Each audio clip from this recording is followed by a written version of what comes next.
sou Inaldete Pinheiro, de Andrade.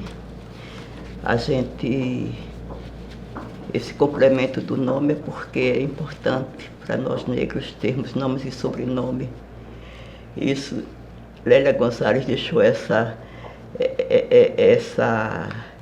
chave para a gente, fortalecendo a identificação. Estou aqui no Recife desde 69, vim para estudar enfermagem, que no Rio Grande do Norte não existia o curso superior. E aqui me engajei mesmo na luta do movimento negro em 79. Eu queria a área de saúde e eu tinha naquela época, na época do 2º grau, que antes a gente chamava científico, eu fiz científico, porque o científico era para as áreas de quem queria saúde ou as engenharias. Clássico era quem estava nas áreas das ciências humanas. E eu já pensava na área das ciências da saúde. E eu queria ser missionária indígena, leiga. Não era religiosa, era leiga. O CIMI tinha um programa de acolher missionários e eu lendo a necessidade dos indígenas por... Assim, o CIMI acolher esse pessoal leigo, eu pensei em ir, e um dos padres do CIMI, com quem eu me correspondia, sugeriu enfermagem, que disse que era muito útil nas aldeias. Uma irmã dele, que também era enfermeira, diretora da faculdade de enfermagem na Universidade de São Paulo, se eu não me engano, mandou o prospecto do curso de enfermagem e eu fiquei fascinada, que quero fazer, e vim para o Recife, né? E aqui fiquei e aqui estou. Era muito comum a palavra negro lá em casa. Era muito comum. Meu pai me chamava de minhas negras. Éramos 4 irmãs, somos 4 irmãs. Então, essa palavra negra para a gente era forte e nós sabíamos que era negra, porque as pessoas diziam, seu Rael, quando era meu pai, Israel. Seu Rael, elas não são negras não, vê como o racismo passa. Elas não são negras não, são, e daí? Então, essa palavra negra, eu sabia que, através dele, que nós éramos negros, que existia uma diferença de tratamento, porque essas mesmas pessoas que nos falavam, elas não são negras,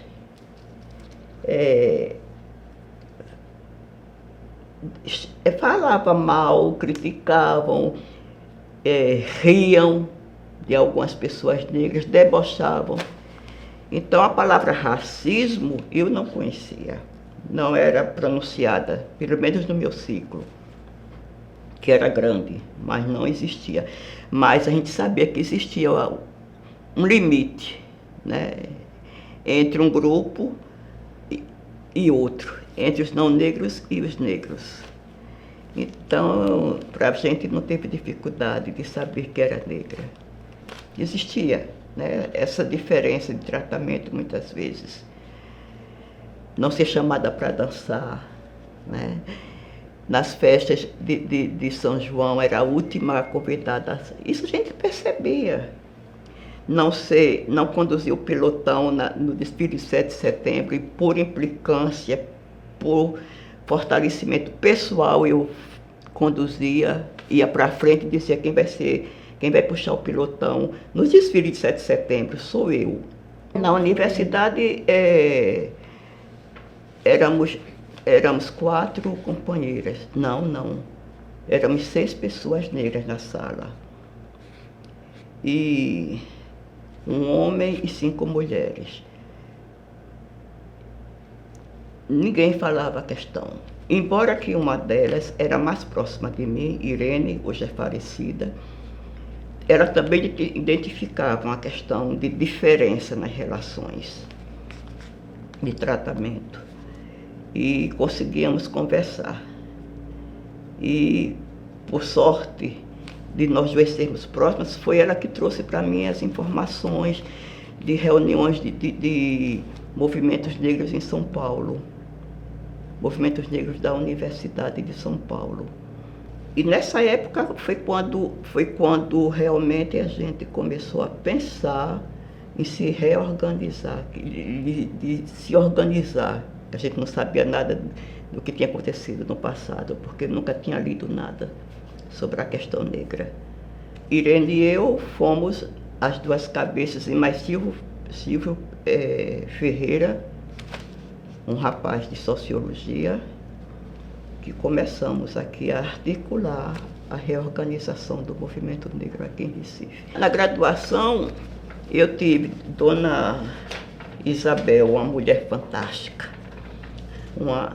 era de saúde pública, então, uma sapiência assim, na saúde pública. E ela contava de algumas vezes ser mal recebida, e sabia por que era mal recebida. Contava isso na sala, e que levava isso ao riso somente, mas não a questionamento. Era a única pessoa, e foi a única professora negra que eu conheci na graduação. A relação enfermeiro e médico, os pacientes nunca tive, fui sempre, não percebi pelo menos, né, hostilidade, não percebi.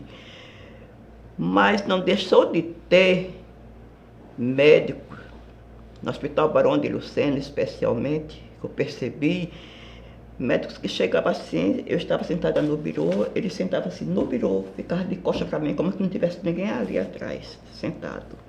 E eu leio isso como atitude racista e autoritária, né, a relação médico e enfermeira.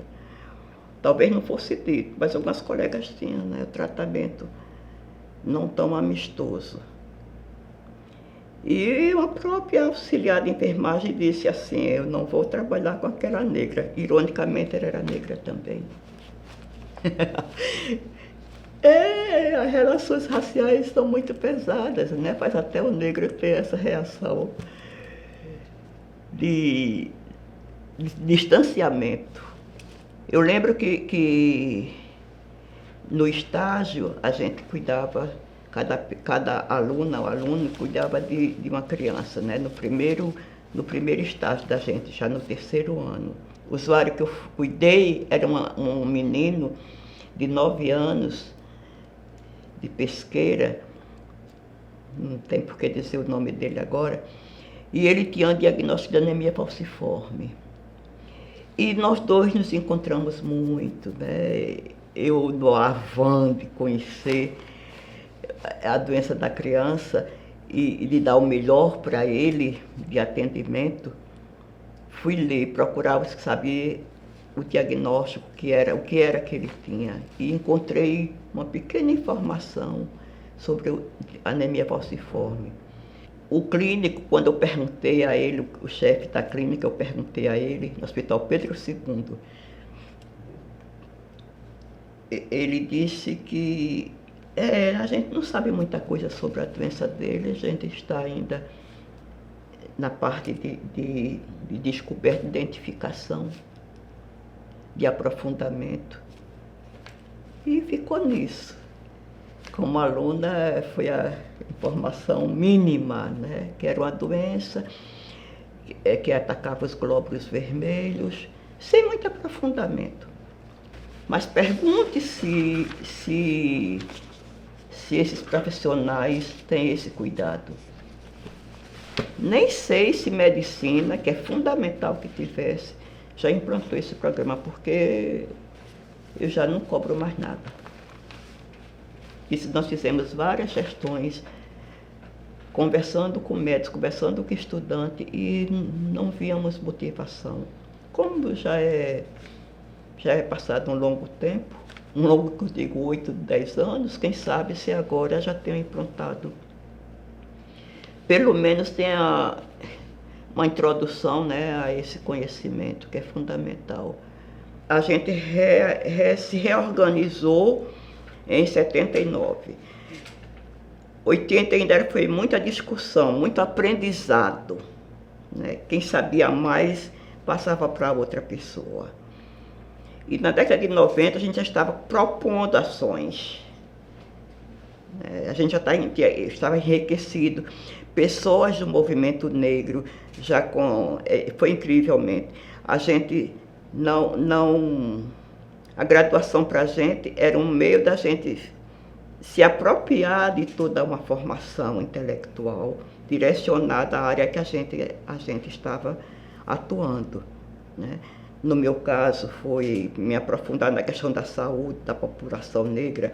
Quem era de educação se apropriar da questão da educação da população negra.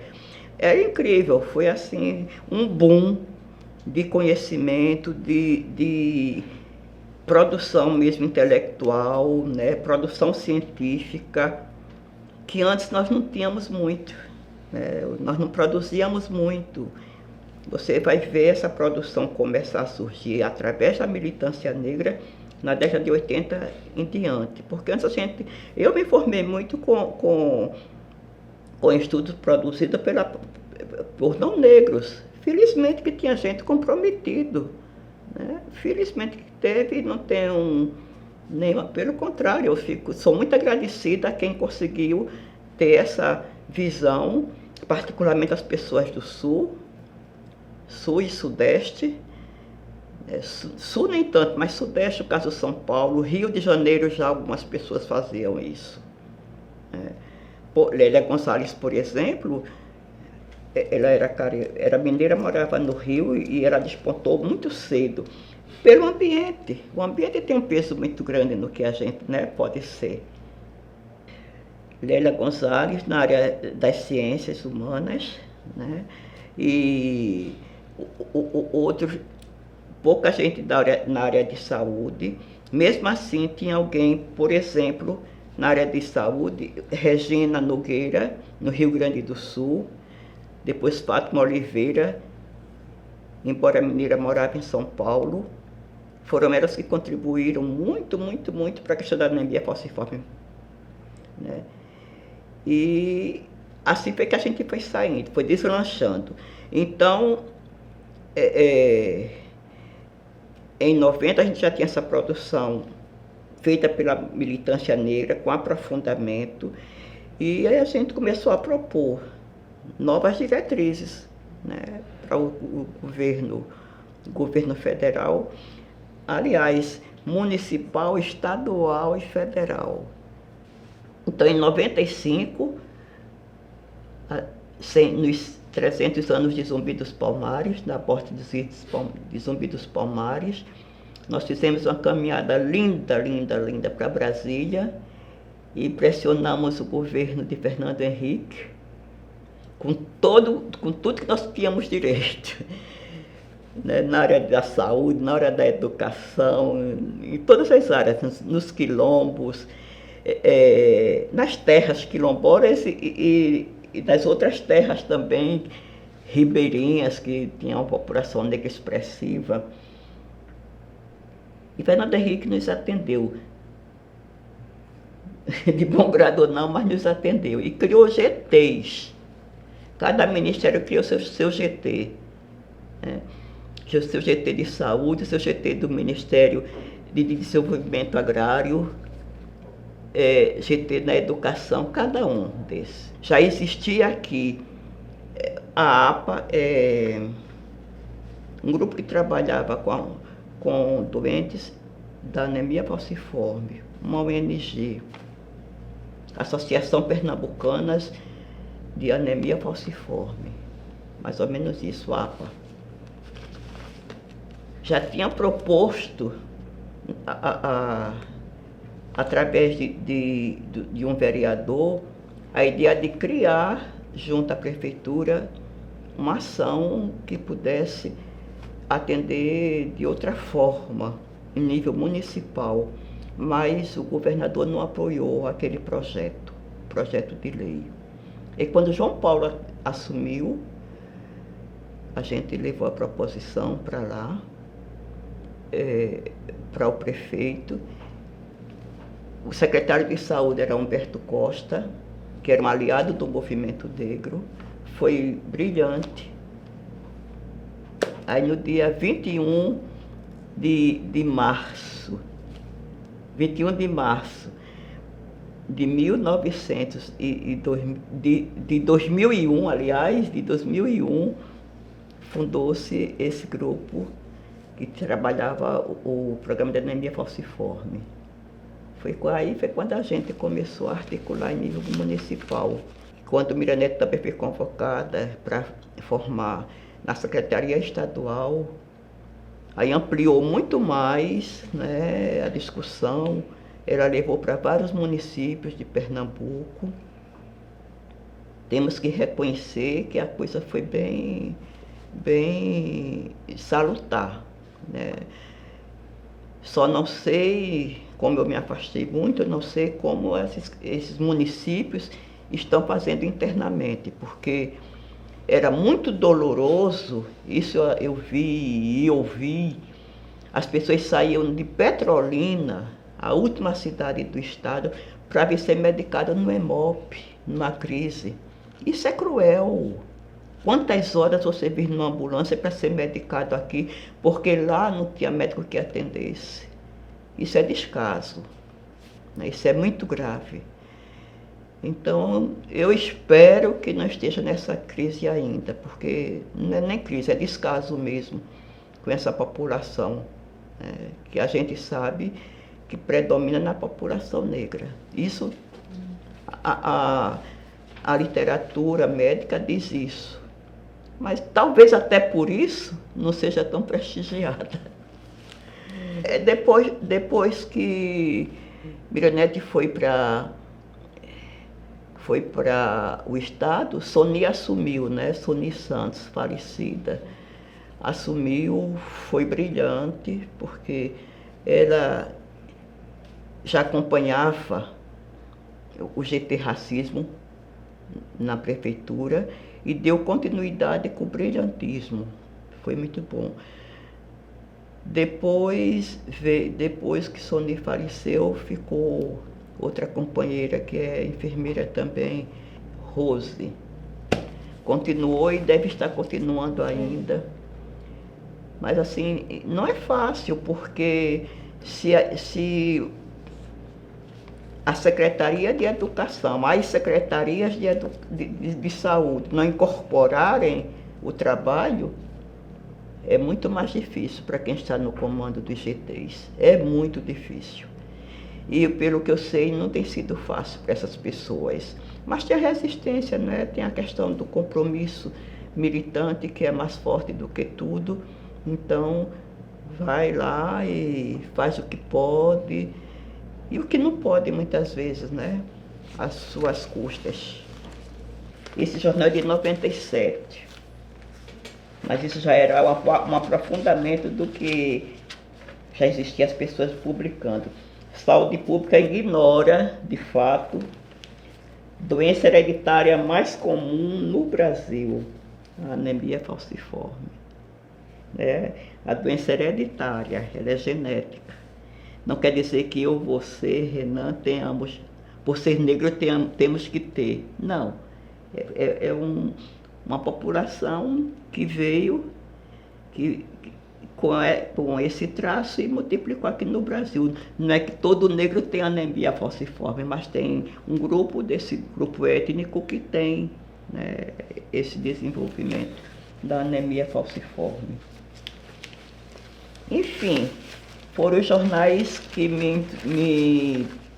primeiro me cativaram a trabalhar sobre a anemia falciforme, porque foram eles que me ensinaram. Eu não encontrava isso nos livros, né? Não encontrava.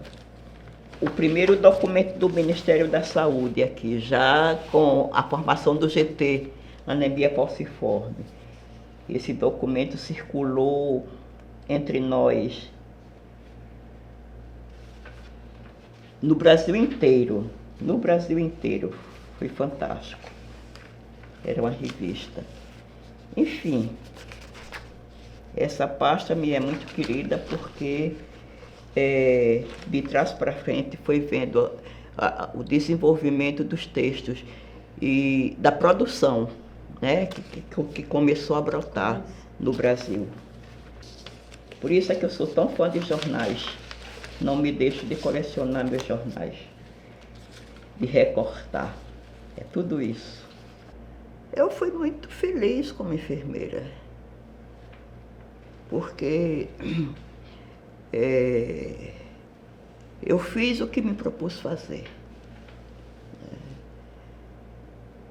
E sem modéstia nenhuma, fui uma boa enfermeira. Eu lembro que meu pai, quando eu pedi para vir, ele disse: vá e seja uma boa enfermeira.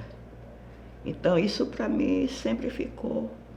E eu tenho certeza que eu não traí a memória dele. Tenho certeza. Então quando eu me vi muito cansada, eu disse: não, antes que eu não seja uma boa enfermeira. Aí pedi afastamento, me aposentei antes do tempo, porque já estava cansada e o serviço já não rendia. Foi uma crise que houve na saúde, faltava medicação, faltava os profissionais se aposentando e outros chegando com disputas. Espera aí, já não vai dar mais. Mas meu recado foi dado. Eu fiz o que a funcionária pública deve fazer, né? Trabalhar para o público. Isso tenho tranquilidade de dizer. Porque eu acho isso muito sério, né? Servir ao público é a nossa função. Então eu fiz isso. Sem nenhum medo de dizer que estou falando asneira.